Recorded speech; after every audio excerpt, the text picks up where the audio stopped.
सब अशुद्ध है, लेकिन पूर्व जन्म में जो भगवान की भक्ति की है वो भक्ति के संस्कार उसके नष्ट नहीं हुए।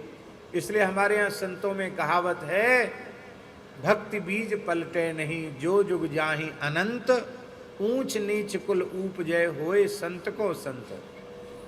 वृत्तासुर को भगवान ने अपना रखा, और वृत्तासुर के जो 4 श्लोक हैं वही वैष्णव धर्म भागवत धर्म की आधारशिला है। महाराज जी, भागवत नाम से 2 ग्रंथ हैं, एक श्रीमद् देवी भागवत और एक श्रीमद् भागवत। तो ये झगड़ा आज का नहीं है, ये झगड़ा सैकड़ों वर्ष से चल रहा है।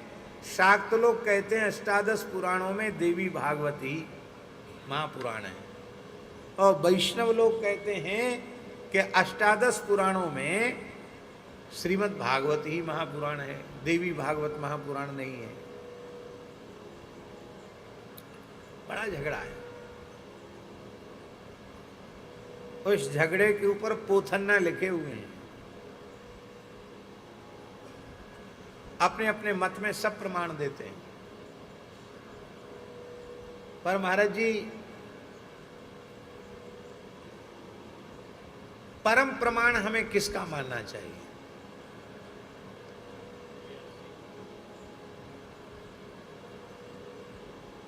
हमारे किसी ग्रंथ के संबंध में आपका अलग मत है और आपका अलग मत है, तो उसमें परम प्रमाण किसका मत माना जाए?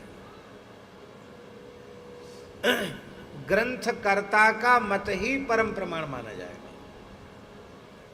ग्रंथकर्ता कौन है? भगवान कृष्ण द्वैपायन वेदव्यास, ये ग्रंथकर्ता है।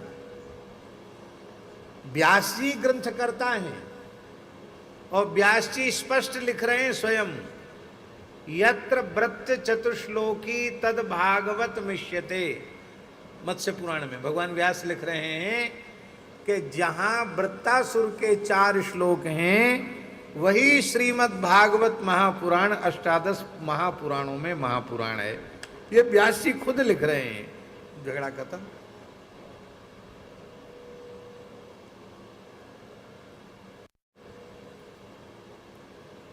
तो वृत्तासुर के 4 श्लोकों की इतनी महिमा है कि ये यदि भागवत में न रहे तो भागवत भागवत नहीं है। उसी को प्रमाण माना भगवान व्यास ने, जहां वृत्तासुर के 4 श्लोक हैं। कितनी अद्भुत बात।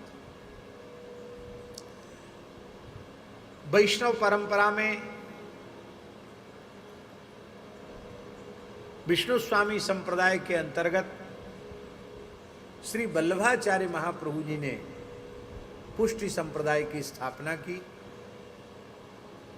और अपने पुष्टि सिद्धांत की नींव के रूप में वृत्तासुर के 4 श्लोकों को स्वीकार किया। अहम हरे तव पादैक मूल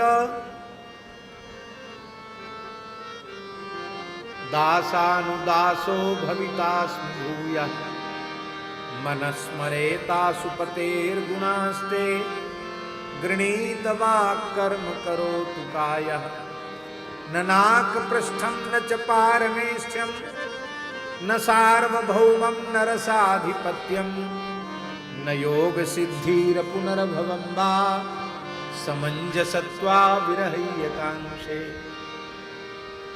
ममोत्तम श्लोक जनेषु सख्यं संसार चक्रे भ्रमतस्व कर्म भी अहम हरे तव पादैक मूल दासानुदासो भवितास्मि भूयः मनस्मरेतासु पतेर्गुणास्ते गृणीत वाक् कर्म करोतु कायः न नाक पृष्ठं न च पारमेष्ठ्यं न सार्वभौमं न रसाधिपत्यं न योग सिद्धिर पुनर्भवं वा समंजसत्वा विरहय्यकांक्षे अजात पक्षा इव मातरं खगास्तन्यं यथा वत्सतरा क्षुधार्ता प्रियं प्रियेव व्युसुतं विषण्णा मनोरविन्दाक्षितिदृक्षते त्वां ममोत्तम श्लोक जनेषु सख्यं संसार चक्रे भ्रमतस्व कर्मभिः त्वन्मायात्मात्मजदार्गे स्वासक्त चित्तस्य न नाथ भूयात्। ये चार श्लोक। आप कहेंगे महाराज जी आप देवी भागवत को नहीं मानते क्या? ये हम थोड़ी करें, हम देवी भागवत को नहीं मानते। भगवतः इदम भागवतम, जो भगवान का है वो भागवत, और भगवतः भगवत्याश्च इदम भागवतम, जो भगवती का है वो भी भागवत है, और जो भगवान का है वो भी भागवत है।